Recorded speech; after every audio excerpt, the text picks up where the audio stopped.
his neck. He's lucky. First of all, his hands are so bad. He's lucky to have caught anything.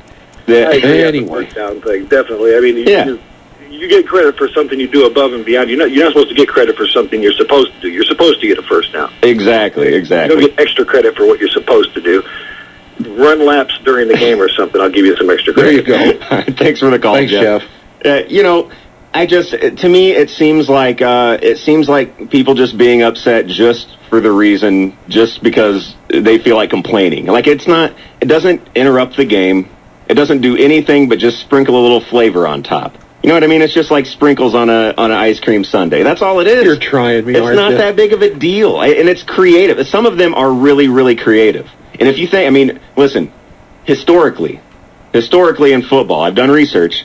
Historically, it's called a touchdown because players are supposed to cross the line and literally touch the ball to the ground. That's why they call it a touchdown.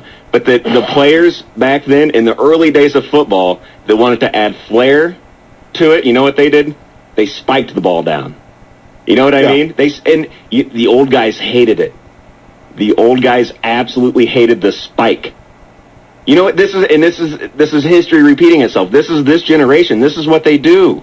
You know, they come and they dance a little bit. They all grew up watching Icky Woods like I did. They grew up watching the Dirty Bird with Jamal Anderson. You know, they want to come, make their mark. They want to come put their stamp on things. And it's like, oh, just act like you've been there before. Well, you know what? These days, coming up with a creative end zone celebration is acting like you've been there before. Oh my! It really is. And here's the other thing. How come nobody's killing Drew Brees for his Michael Jordan rock the cradle dunk that he did? It's all Stevie Johnson. Now, how come if a quarterback does something, they don't get slammed? I just never brought up Drew Brees. Nobody has.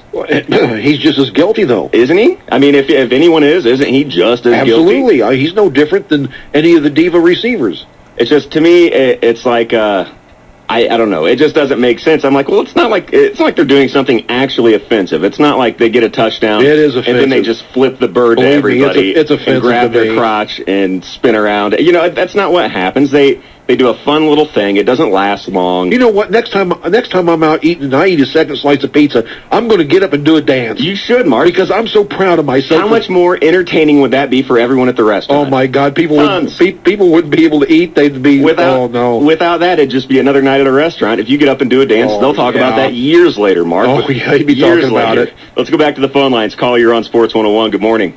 Yeah, hey, I grew up watching the Fun Bunch. My God, that was just horrible in Washington. The 84, the team high five and all that. Oh, my God, yeah. The little Smurfs. I don't care what they do, but it's, it's getting to be more of a show, what you're going to do afterwards. And I don't know about that, but one of my favorite guys of all time was Marvin Harrison. Never, ever did anything. Always would. He'd catch the ball, he'd get in the end zone, and what would happen then? He'd hand the ball to the official, or he'd drop it, and off he goes. My God. Sit on the bench. What a novel idea. Someone else who was good at that? And then he quit football and shot a guy. Oh, no, come on. That didn't what? Caller, I agree with you. Another thing. They found a gun in a car wash he owned. Yeah, and see, Barry Sanders was the same way, and a lot of the other guys, the running backs or receivers back a few years ago, catch the ball, run the ball in, and that's it. Look at the guys that do it now in recent history. I mean, Ocho Cinco, Randy Moss. Where are those guys now? I mean, Randy Moss wiping his butt on the goalpost. It was a fake moon, but what I'm saying is, he was wiping it on the goalpost. Who won that game? Right. Who won that game? I can't remember. No, of course not. But you remember that. Because it disgusted me. But you remember that. Yeah, but you remember that. That's not the whole idea. I don't want to remember a game because of some fool move that a receiver or running back did. I want to remember the game because... No, you're saying you would rather not remember it at all, is what you're saying. You would rather just not remember the celebration, that at all. Because absolutely. I'm saying what happened in that game, and everybody's like, well, I don't know. So what you're saying is I'd rather just not remember that game at all than remember this one entertaining part where I don't find it entertaining. Ocho Cinco proposed to a cheerleader. I found it disgusting. Funny. Disgusting. Disgusting. I just, there's going to be this disconnect, and it's clearly an age thing. I was getting ready to say, here's the problem. You're how old? I'm 31. You're 31. I'll be 52 in a week. There's the difference. Yeah. This is the day and age we live in now. It is a look at me society, and it's more prevalent in sports than anywhere else. It's look at me, I'm a star, I want to make the highlight reel, look how entertaining and funny I am, and look how big of a star I am, and that's just the way it is. That's the life we live now. That's where we're at. And people can try to fight against that all they want, but it's not going anywhere. You're right there, unfortunately. Think guys like White Shoes. Think Michael Jordan for that kind of, everybody talks about, these egotistical look at me guys. I mean, come on, Michael Jordan paved the way for the look at me generation. And don't think he didn't, but everybody loves him. Caller, you're on Sports 101. Go ahead. Hey, I'm 49. Excuse my voice this morning. I love this stuff. Isn't it great? Not just today. I love it. Eric Decker caught one for the Broncos the other day. He walks over, hands it to the ref. I'm like, what? That's it? Yeah. Act like you've been there before, Decker. Do something funny. Well, yeah, he knew better to take away time from Tebow.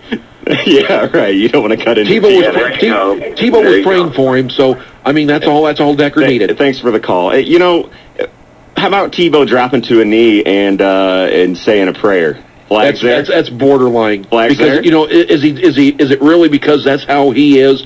But even if it is, should he be allowed to do it? Whoa. I don't know. Religion, we have a problem with it in the country anyway. People really get hot with that, so that's a real touchy subject. Maybe Stevie Johnson's religion is pretending like he shoots himself in the leg. Oh, jeez.